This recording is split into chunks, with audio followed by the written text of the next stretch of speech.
All right, now let's take a look at Brian from Here's the Deal. Absolutely love this channel. Love this guy.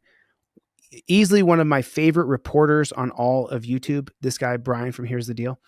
If you guys are not a member or a subscriber of his channel, I'm sure that a lot of Team DLZ, a lot of people here who are on the team, a lot of y'all are definitely subscribers to Here's the Deal. But I watch his videos every day, and I pretty much watch them alone.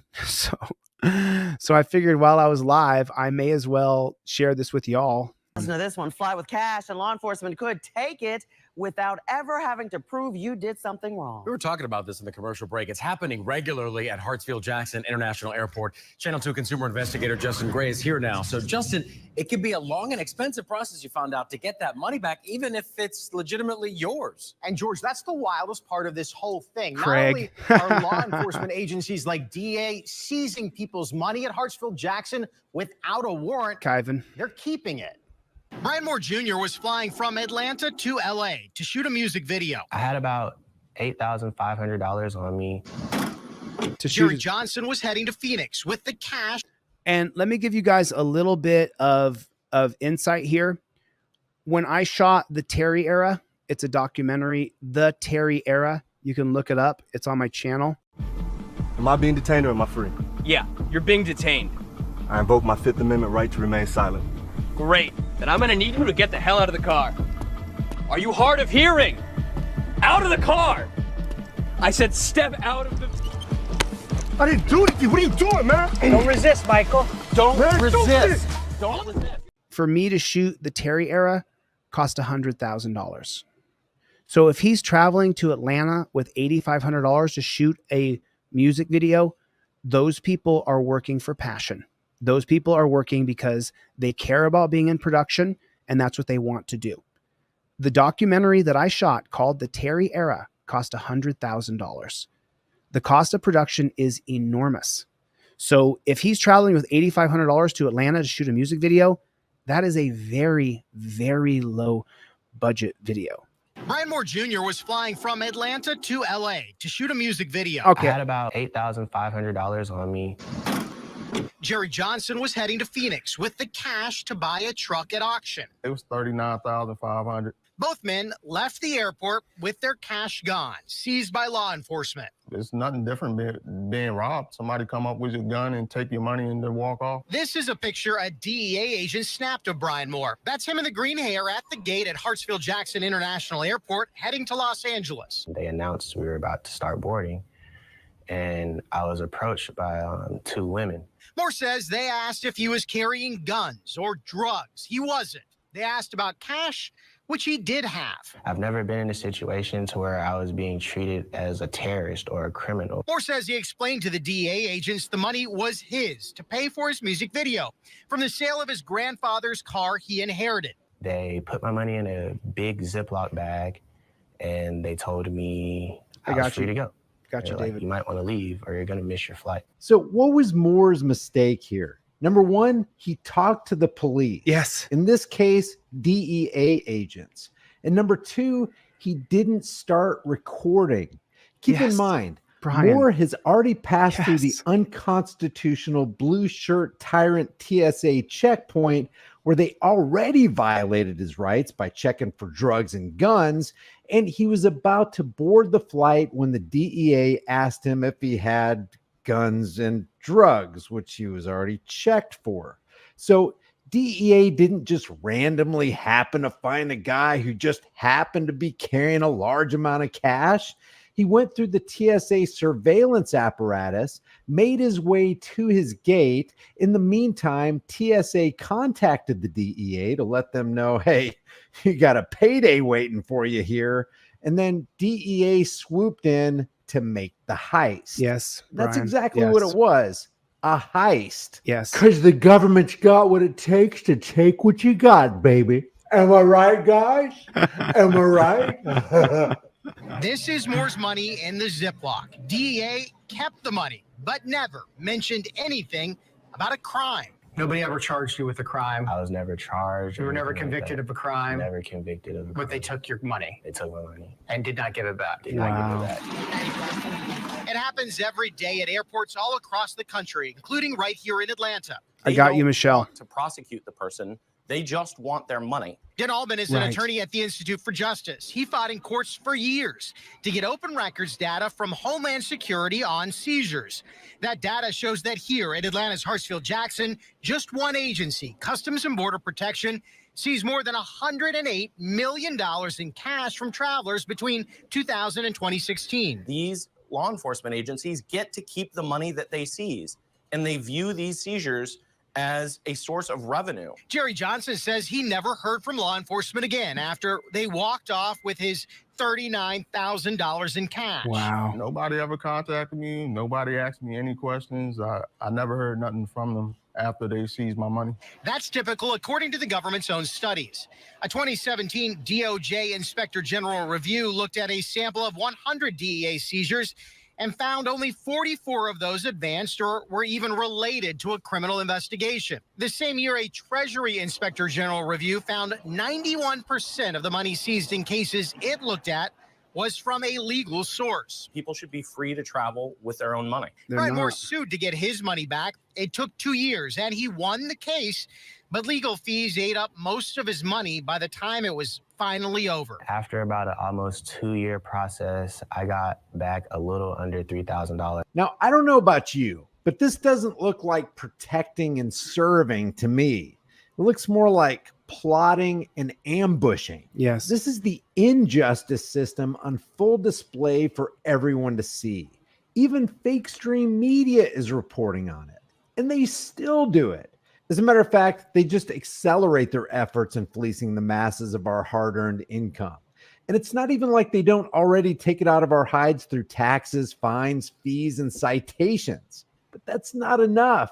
They want to take more. The DEA refused our requests for an interview or even to provide written comment, directing us instead to a page on their website that says DEA, quote, uses forfeiture to attack the financial structure of drug trafficking and money laundering groups worldwide. But Brian Moore is a military veteran and musician. Nobody ever provided any evidence claiming he was trafficking money or drugs. I thought I would at least find out what I did wrong. And, you know, to this day, I still haven't found out what was suspicious about me or what I did that was suspicious. This poor guy and his wife had nearly $42,000 stolen from him that he was going to use to buy a truck for his new business. His name is Emil Woods. He works a construction job and drives tractor trailers. He told his wife one day that he wanted to own his own trucking business. So she worked extra overtime to help him get a truck. After finding some potential trucks in Houston, Emil borrowed $13,000 from his niece and $6,500 from his wife. In total, he brought nearly $42,000 on his road trip to Houston. And he almost made it to Houston when he got pulled over for some benign reason. He was supposedly following too close to a box truck. The cop asked him if he had any drugs in the car or cash. Emil, thinking he was talking to a protector and servant of the people, freely told the cop that he doesn't do drugs, but he revealed that he does have cash. The cop seized $41,680 from Emil. Then he gave him a receipt for the money. He took it and he let him go. So what was the mistake that he made? What mistake did he make? When the cops pull you over, you invoke your Fifth Amendment right to remain silent. That's what you do. You can invoke your Fifth Amendment right and you don't have to answer questions if you have cash or not. Why didn't he invoke his Fifth Amendment right and then all of his money got stolen? I don't know about you, but $40,000 would level me. I would be wiped out. I would be below zero. I would be homeless. I wouldn't know how to recover from that. But listen again to what was said here. Listen carefully. Protector and servant of the people freely told the cop that he doesn't do drugs, but he revealed that he does have cash. He freely revealed that he doesn't do chemicals, but he does have cash on him. Robert, I'm so glad you got everything. Robert now can have the trifold, and he no longer has to talk to cops. Robert Logwood down there now has the trifold. I know he does because he either bought it or I emailed it to him or both.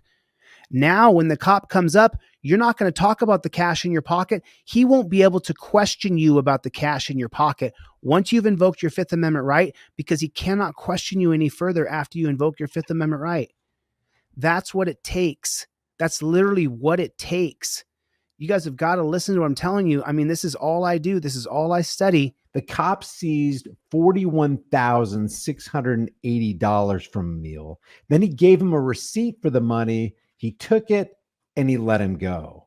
And get this, Emil wasn't arrested or charged with any crime.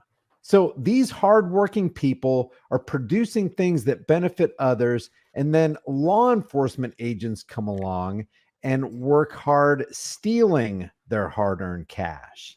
It's infuriating. Yeah. Okay, just to recap again, what was Emil's two mistakes here? Number one, he didn't pull out his camera and start recording. Yes. And number two, he was answering the cop's questions. Yes. He dropped his guard. He thought the cop was his friend. Yes. Now, imagine what would have happened and how things could have been different if Emil had asserted his rights, pulled out his trifold, and told the cop that all his actions would be recorded for the entire world to see.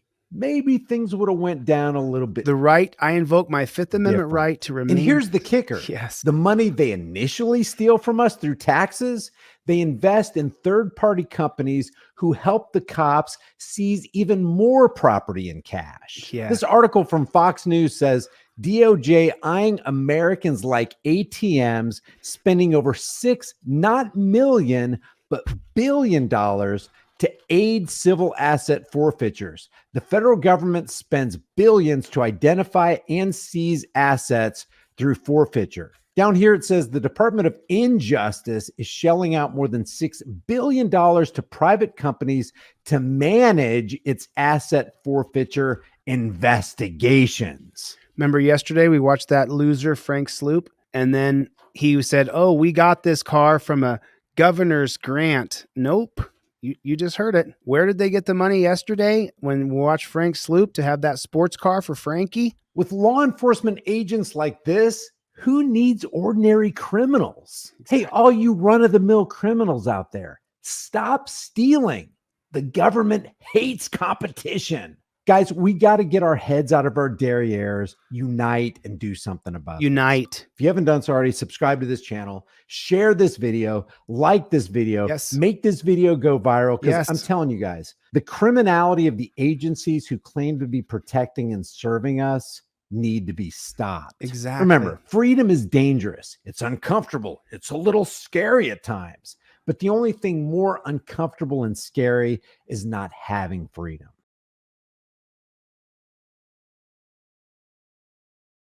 I sent everybody everything that I sell for free just now. So many people just now. I sent off to so many people. And then I have David coming in and Steve coming in. I'll be sending you guys something in 1 second. And I'll also be sending you this poster, David and Steve. Thanks, guys. I appreciate you. All right, I'm going to get the flock out of here. Thanks for coming to my TED Talk. God bless you. God bless the United States. I'll see you guys on the next one. Later, Gators. I'm out.